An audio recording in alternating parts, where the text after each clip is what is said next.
Nina. Thanks so much for joining me today. Today I'm going to be sharing a fun summer card featuring tailored expression dies. I'm also going to be sharing with you some Zig Clean Color watercoloring, and I'll also be sharing tips and tricks on how to add details to your die cuts. So let's get started and check it out. The products I'm going to be using today from Tailored Expressions are On the Line Beach Cutting Plate. This has some really great elements to be able to create cute scenes. And I'm also going to be pairing it with the Happy Summer banners, which I'm going to be stringing between the two palm trees that are on this die. This large palm tree die, it cuts out this beautiful little frame that you will be able to start to build your scene with. You can see I've die cut all of the elements from some watercolor paper here. I actually die cut a few of them, like the little surfboards and the coconuts a few times, so I ended up with quite a few of those. And I'm doing that on purpose so that way I can have them in multiple colors. To get started, I'm coloring the palm tree leaves with some green Zig Clean Color markers. I'll have all the colors listed on the Simon blog and also in the video description. I colored the palms very simply because they're going to be mostly hidden with the other palm tree leaves that will be on top. But for the trunks of the palm trees, I'm going to be coloring those in a little bit of a stripe pattern to try to emulate the effect of a real palm tree. I'll go ahead and let that dry while I move on to the sand. The sand, I'm using the flesh color. This is a really light peachy brown color. I'm going to color that in, and then I'm going to let that dry as well. I'm going to be working in layers. I'm moving on to the next set of palm tree leaves. These are the ones that are going to get layered on top. I colored them with some more of that same green, and this time I'm making sure I leave a little bit of a highlight. Just being careful that when I'm coloring to make sure that I leave some lighter areas and then darker along the top portion. You can color these however you like. The water brush that I'm using is a water brush that we carry here at Simon Says Stamp. I'll have that linked in the video description as well, and also on the Simon Says Stamp blog. I really love this water brush because it has a really large barrel which holds a lot more water than most other watercolor brushes. So this is a really big bonus for me on this watercolor brush. For the surfboards, I'm adding some details. I wanted to make sure that I added details to all these die cuts because they aren't stamped images. So I need to make sure that when I'm coloring, I don't color them totally flat because they will look flat. So in this case, I'm adding some detail to the surfboard. I'm using some stripes on this one. And on all the surfboards, I added stripes and other types of details just to give them a more realistic look. So I'm going to blend that out with my water brush, just making sure I get the colors blended well. This is Canson XL watercolor paper that I'm using for this watercoloring. You can use any type of watercolor paper you prefer. For this one, I wanted to create a little bit of an X diamond pattern. So here I'm just adding some coloring along in an X, and then I'm blending that out with my water brush. Once that dries, I'll go ahead and add in some yellow as well to those white areas. This next surfboard, I'm going to color in some orange stripes. I just used some orange color, and I'm going to skip every other stripe so that way I can have a white and orange striped surfboard. I really love how these Zig Clean Color markers really make it so easy to create some really great watercoloring effects. Now I'm going to start coloring the banners. I'm going to be alternating the colors on this banner to match the colors that I'm using in the card. So I'm just switching between the colors, making sure that I get them covered nicely, and I'll end up going over top of some of them again just to darken up the colors a little bit because they were very light in the first coat, and I wanted them to be a bit more intense. I also did the same thing then for the other banner as well. Now for the coconuts, I'm using a oatmeal color. I think this one was dark oatmeal, and I'm just adding some color onto the center of the little coconuts, and then I'm going to blend that out. I did that for all of them. For the crab, I'm using a base coat of yellow. I just added just a little bit because it blends out very well. And then I'll go ahead and add in a little bit of orange just to add a little bit of extra interest to this little crab. I really like how the yellow and the orange blended together so well, and you can see in the finished card how nicely that color combination looks on that crab. For the seagulls, I just colored in their little feet, and I also added some shading using a light gray marker, and I didn't even blend that out because it was so small. I wanted to just make that nice and easy. Now for the seashells, I'm coloring those with the flesh color, and then for this long seashell, I'm also going to add some stripes using that same oatmeal color, and I just blended that out just slightly with my water brush. Next, it's time to add some details to the now dry frame. I'm taking another color of brown, and I'm just adding some more texture to the little palm tree trunks. I'll go ahead and blend that out with my water brush, but I'm not blending it out too much because I want to make sure that that texture of the stripes really stands out.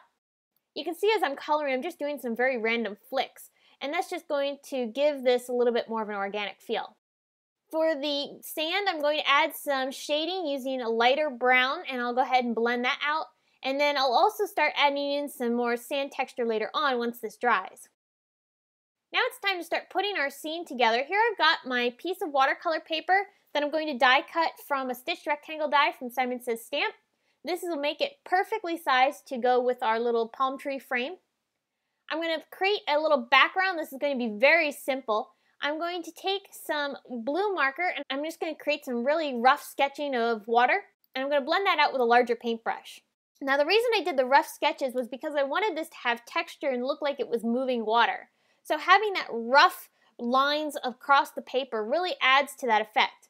We're going to start adding in some darker color now using a aqua color marker. And again, I'll have all the colors listed on the Simon blog and on the video description below. I'm going to do the same effect and start adding in the stripes. I'll go ahead and blend this one out as well. And I did a second layer once that dried. And I did the exact same thing, going back over top of areas and just adding those rough sketches along the water just to really fill that in and give this water a lot of texture. After the watercoloring was done, I dried it and then I'm taking my distress sprayer and flicking on a bunch of different water droplets.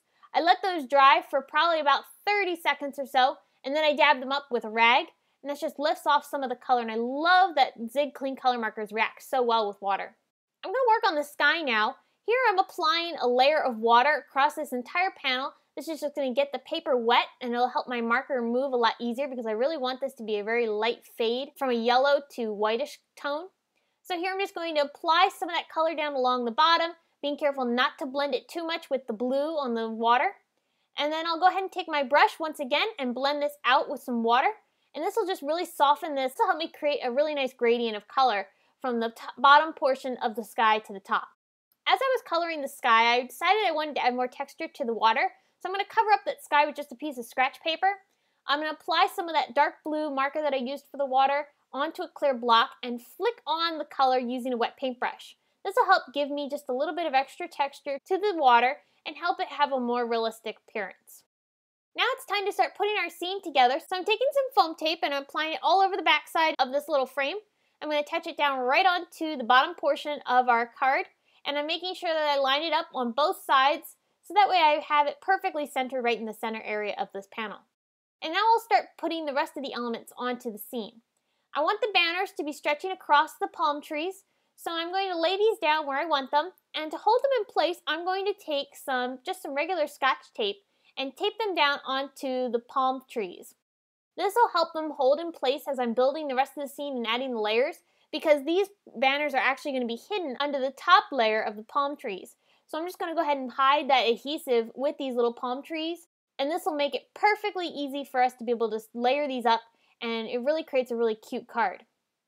I wanted this to have some layered look, so I'm going to offset this a little bit. I don't know if it's supposed to be that way, but I thought it looked really cute to have the double layer of palm trees. So I'm just going to go ahead and, like I said, offset that from the original layer, but you could adhere them right on top and just have them as 3 little palm tree leaves instead of 6.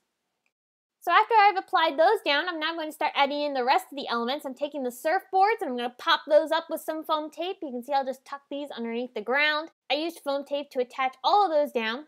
Next, I'm going to take the little crab and I'm going to layer him up with a piece of foam tape onto the scene. And I used a lot of foam tape on this because I wanted this to have a lot of realistic dimension. This is really great for adding a realistic touch to your scenes. The birds I popped up with foam tape, the one I tucked underneath the sand, the other one I tucked up on top. And I really love how this die set comes with so many different elements that you can pair up together to create some really cute scenes. There's also some little swimsuits that you can add onto a clothesline.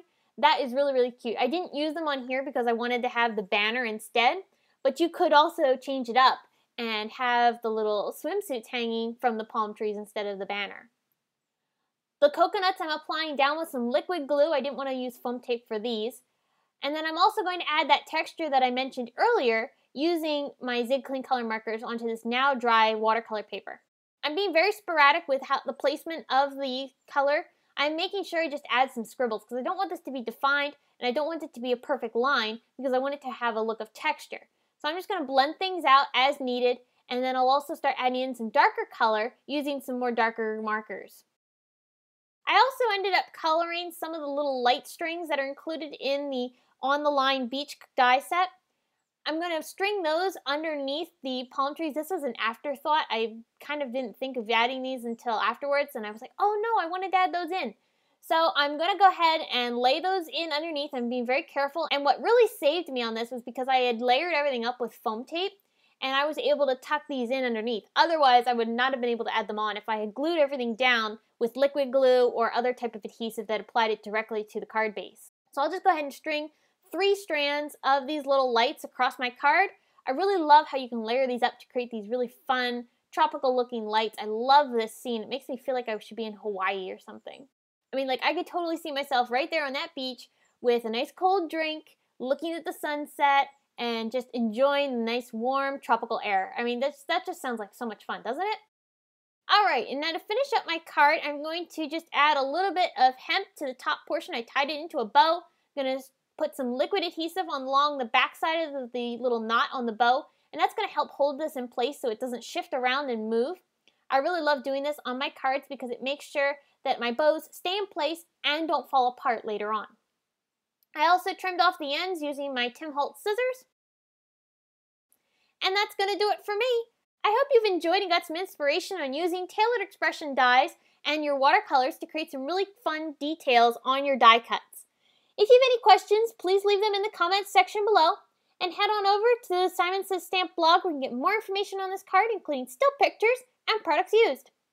If you enjoyed this video, please give it a thumbs up, subscribe to our YouTube channel, and you can connect with us on social media at Facebook, Instagram, Twitter, Pinterest, YouTube, as well as our blog.